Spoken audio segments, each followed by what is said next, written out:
Donc les défibrillateurs se trouvent dans tous les lieux que je vous ai cités, se trouvent dans des armoires comme celle-ci. Il y a une alarme. En fait, l'alarme, ça permet de savoir aux responsables de structure éventuellement si quelqu'un a sorti le matériel, et éventuellement pour pouvoir déclencher la chaîne des secours. D'accord? Donc ces armoires, il y a une alarme dedans. Donc je l'ouvre, je récupère le matériel, je la referme. D'accord? Le matériel, il est là. Maintenant, on repasse en salle en haut et on va vous faire une démonstration. C'est important, c'est très important de savoir l'utiliser et qu'il faut des formations pour pouvoir correctement l'utiliser. Et ce qu'il y a de bien avec ce défibrillateur-là, c'est que tout nous a indiqué. Parce que souvent, c'est des moments où on panique et où on ne sait pas forcément comment réagir. Donc là, il suffit de suivre les instructions. C'est la première fois que vous voyez faire une démonstration? Avec le défibrillateur, oui. Oui, c'est la première fois. Bon. Et vous, madame? Première fois aussi. Oui. Et ça a été très intéressant. Comme a dit ma collègue, donc c'est des instructions plutôt tout simples. On dit que c'est simple, mais bon, sur le moment, il faut garder son calme et suivre toutes les instructions. Voilà. Et C'est très bien rapide. de le voir faire au moins une fois. Oui, pour s'en servir. ah oui, oui, c'est sûr, oui. C'est très bien. Tout à fait. Bon, je vous remercie. Avec plaisir. Je suis secouriste, je ne suis pas tout seul, vous êtes 10 ou 12 là. Je peux demander à quelqu'un d'entre vous, pendant que moi je fais le bilan, d'aller chercher le matériel.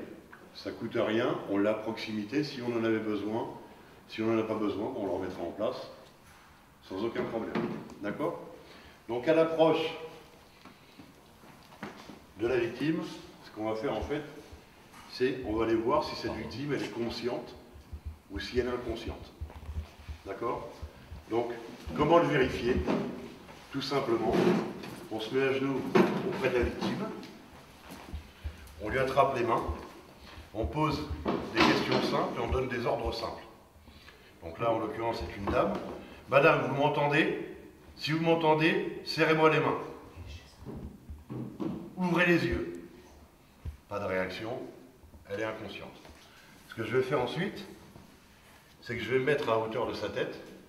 Je vais lui desserrer sa ceinture s'il en a une. Je vais ouvrir ses vêtements pour lui permettre de respirer plus facilement. Et ensuite, ce que je vais faire, c'est que je vais apprécier sa ventilation pour voir si elle respire ou si elle ne respire pas. Comment le faire? Tout simplement, je vais approcher ma joue contre sa bouche.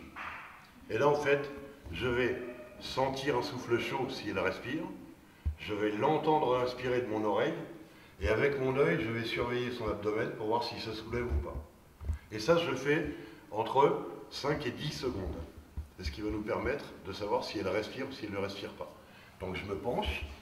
Alors là, je vais faire une bascule prudente de la tête en arrière pour favoriser la respiration. Et là, je me mets à l'écoute pendant 5 à 10 secondes.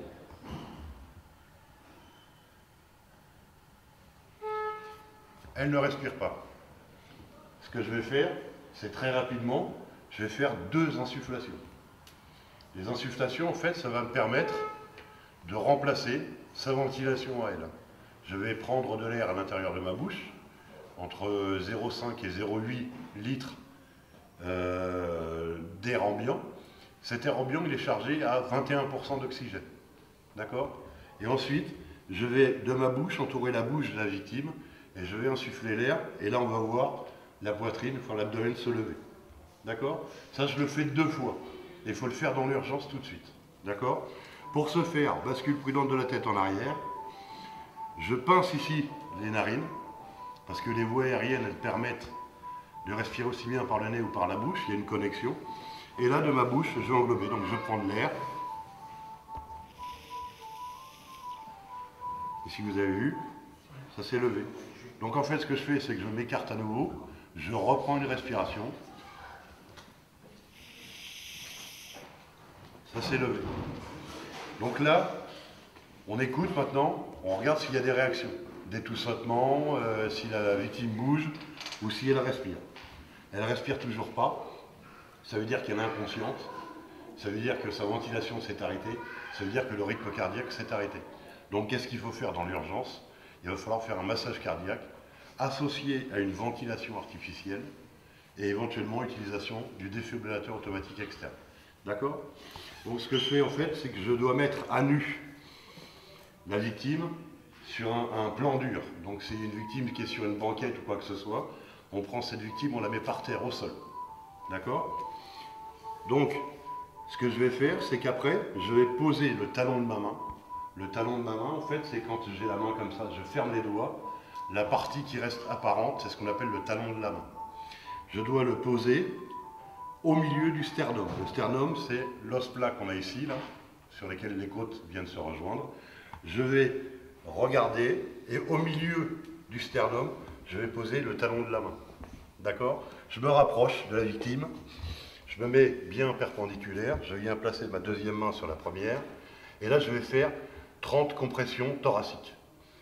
Et je compte 1, 2, et 3, et 4, et 5, 6, et 7, et 8, et 9, et 10, et 11, et 12, et 13, et 14, et 15, et 16, et 17, et 17, et 19, 20, et 21, et 22, et 23, et 25, et 26, et 27, et 28, et 29, et 30. Et ensuite, je reviens faire 2 insufflations. D'accord? Pourquoi est-ce que je dis le mot « et entre » ? Tout simplement, c'est pour que le temps de compression soit égal au temps de relâchement. Quand je compte, 1, si jamais je comptais que les chiffres, je vais faire 1, 2. En fait, je vais en louper. Il faut 30 massages cardiaques. D'accord? Donc le 1, c'est j'appuie. Le « et », je relâche. 2, j'appuie. Et, je relâche. 3, et. 4, et. 5, et. Et on essaiera de faire, pour 1 minute, entre 80 et 100 massages cardiaques. À chaque fois qu'on a fait une série de 30, on va refaire 2 insufflations. 30 massages, 2 insufflations. 30 massages, 2 insufflations. Un cycle, on appelle un cycle, c'est 2 insufflations, 30 massages. Et on essaye de faire 5 cycles en 1 minute. D'accord? Donc c'est pas forcément possible. Si on en fait déjà 3 ou 4, ça sera bien. Donc là, la victime, elle n'a pas réagi, rien du tout. C'est maintenant que je dois poser le défibrillateur automatique externe. Oui? Il faut appuyer très fort? Non, c'est entre 3 et 5 cm. D'accord. Alors, si vous le faites un jour en réel, si vous entendez craquer, c'est que vous risquez d'avoir cassé une côte. Oui, c'est ça. C'est pas grave.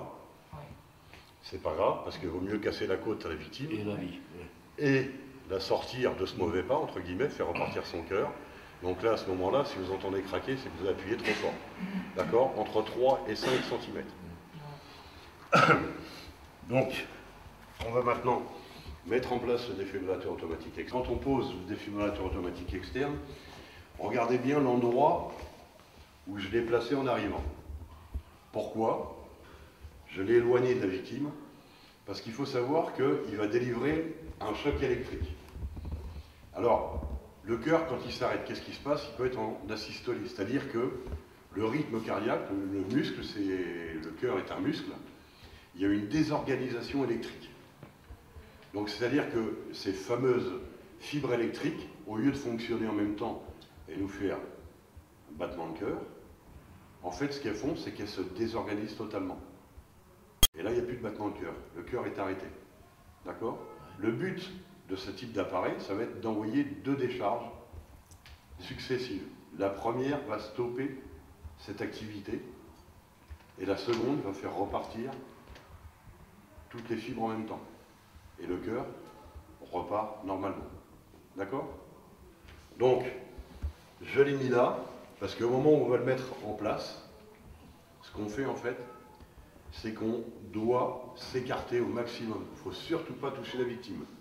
Et au moment où je vais mettre en place le défibrillateur, je vais, là où vous êtes tous autour, dire attention,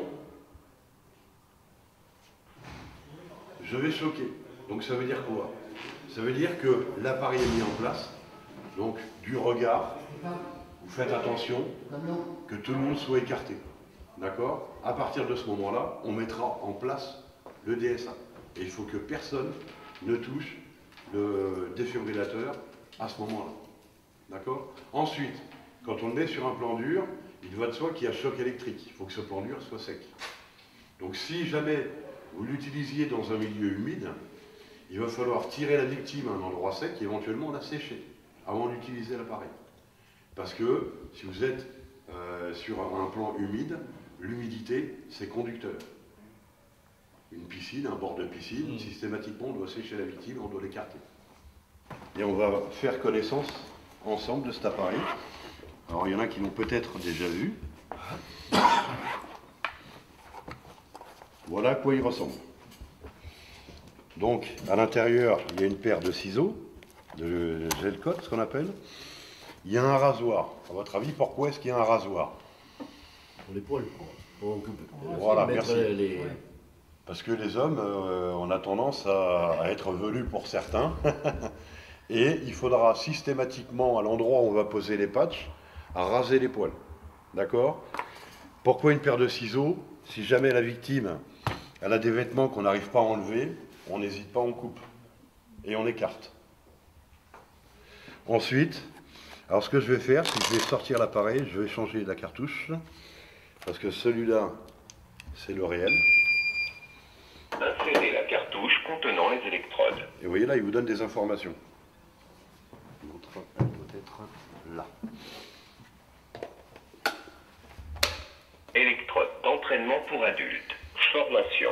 En cas d'urgence, enlevez la cartouche d'entraînement et insérez la cartouche contenant les électrodes réelles. Appuyez sur le bouton clignotant bleu pour choisir le scénario de formation. Scénario 1.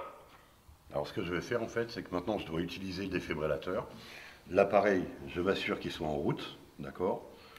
Donc là, Commencez par enlever tous les vêtements du thorax du patient. il Coupez suffit les vêtements si d'écouter tout nécessaire. ce qu'on nous dit. Donc là, je me débarrasse des vêtements, je coupe au besoin. Ensuite, Lorsque le thorax du patient est nu, ôtez le couvercle de protection et sortez les électrodes adhésives blanches.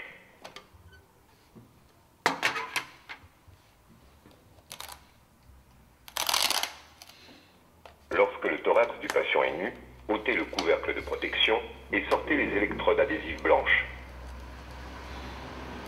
en fait, Placez l'électrode exactement comme le montre le dessin. Appuyez solidement les électrodes sur la peau nue du patient. et je vais venir placer ces électrodes aux endroits. Assurez-vous que la doublure en plastique jaune est complètement enlevée des deux électrodes. Placez l'électrode exactement comme le montre le dessin. Les électrodes ne doivent. Personne ne doit toucher le patient. Écartez-vous. Analyse. Donc là, il est en train de vérifier s'il y a un rythme Personne cardiaque ne ou doit pas. toucher le patient. Analyse. Personne ne doit toucher le patient. Choc recommandé. Écartez-vous du patient. Appuyez maintenant sur le bouton clignotant orange. Choc délivré. Assurez-vous que l'ambulance a bien été appelée. Toucher le patient ne présente aucun risque. Commencez la RCP.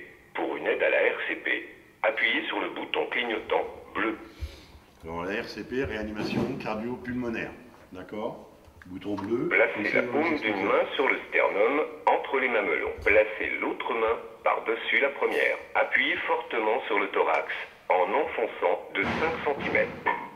Gardez la cadence avec les battements.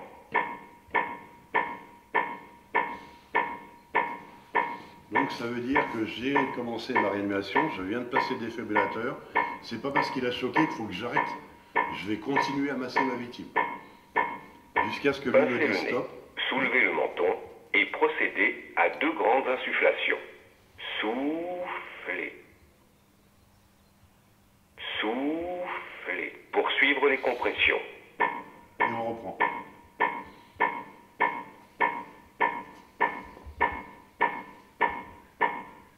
Est-ce que c'est clair pour tout le monde? Alors ce qu'on va faire, hop, voilà, je l'arrête. Alors ce que je vais faire, c'est que j'ai des kits là qui sont périmés. En fait, je vais placer des électrodes, parce que bon, là vous avez vu ce mannequin, je vais vous les placer sur un corps en réel. Hein. Donc je vais placer une paire d'électrodes sur le mannequin. Donc, le même message que tout à l'heure, vous vous rappelez. Là. Et en fait, il suffit de regarder les dessins. Approchez-vous, hein, regardez. Et là, on voit bien l'endroit où on doit la placer. D'accord? Donc, je viens décrocher mon électrode et je viens la placer ici, comme indiqué sur le dessin. Alors c'est pas du côté du cœur. La seconde, alors justement on va parler de côté de cœur, et la seconde ici. On est d'accord? Et en fait ce choc électrique il va passer d'ici à là et de là à là. Donc la première fois, comme je vous l'ai dit, il va stopper un petit peu cette désorganisation, et la seconde fois il va faire repartir l'ensemble. Il peut arriver sur une réanimation cardio-pulmonaire qu'un défibrillateur vous demande, enfin lui en l'occurrence c'est lui qui décide, c'est le DAE, il est automatique, donc de vous écarter 3 fois par exemple, parce que 3 fois il va avoir besoin de choquer. Vous continuez votre réanimation cardio-pulmonaire. D'accord? Donc voilà l'endroit où on doit placer ces fameuses électrodes. Alors il va de soi qu'on doit prévenir aussi les secours. Et au secours, qu'est-ce qu'on va leur dire? Est-ce que quelqu'un peut m'aider? Personne? Eh bien, qu'on vient de faire le... Eh bien, on va dire que je me trouve au stade municipal du Sarlat, avenue du Sarlat à Moissac, donc le lieu précis. Oui. Je suis en salle de réception au premier étage. Je suis Christian Mondé, donc là, en l'occurrence policier municipal, secouriste. Je suis au pied d'une victime, donc une femme d'âge environ 25 ans, en arrêt cardio-ventilatoire. C'est-à-dire que ses fonctions cardiaques ne fonctionnent plus et elle ne ventile plus non plus. D'accord? Donc on leur dit tout ça, qu'un défibrillateur automatique externe a été mis en place et qu'une RCP a été commencée. Donc la réanimation cardio-pulmonaire a été commencée. Donc ensuite, s'il y a du monde qui est autour de vous, vous pouvez dire, tiens monsieur, vous allez à l'entrée du stade, vous attendez les sapeurs-pompiers et vous les amenez ici directement. Donc là, on va gagner du temps. Et surtout, quand on passe l'appel, on ne raccroche jamais tant que les sapeurs-pompiers ne vous disent pas, vous pouvez raccrocher. Donc très souvent, ce qu'on va vous demander aussi, c'est un numéro de contre-appel. Alors maintenant, la technologie fait que quand vous appelez, votre numéro s'affiche au centre départemental d'incendie et de secours. Mais si jamais il vous demande, on peut bien vous rappeler sur celui-là, oui, ou alors, j'ai mon portable, mais il va être en panne, j'ai mon voisin, t'as ton portable, il est chargé, donne-moi ton numéro s'il te plaît.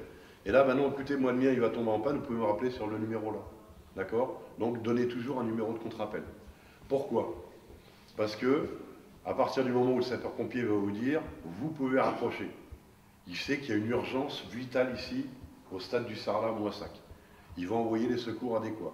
Il va envoyer le SAMU, avec un médecin, et il va envoyer un VSAV, des pompiers, pour la réanimation cardio-pulmonaire.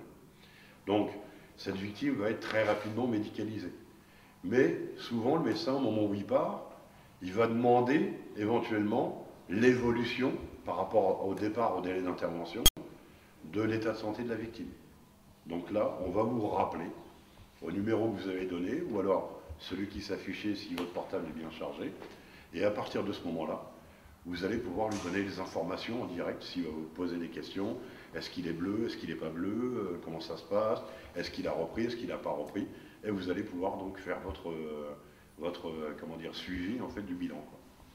Donc en principe, un médecin, il aime bien, nous, quand j'étais sapeur-pompier, toutes les 2 à 3 minutes, on faisait un relevé des fonctions cardiaques, des fonctions vitales, entre guillemets, et toutes les 3 minutes, on les notait sur un bout de papier, et quand le médecin du SAMU nous appelait, nous demandait éventuellement où on est où de l'évolution, il y a 3 minutes on était à temps, maintenant on est à temps, etc., etc.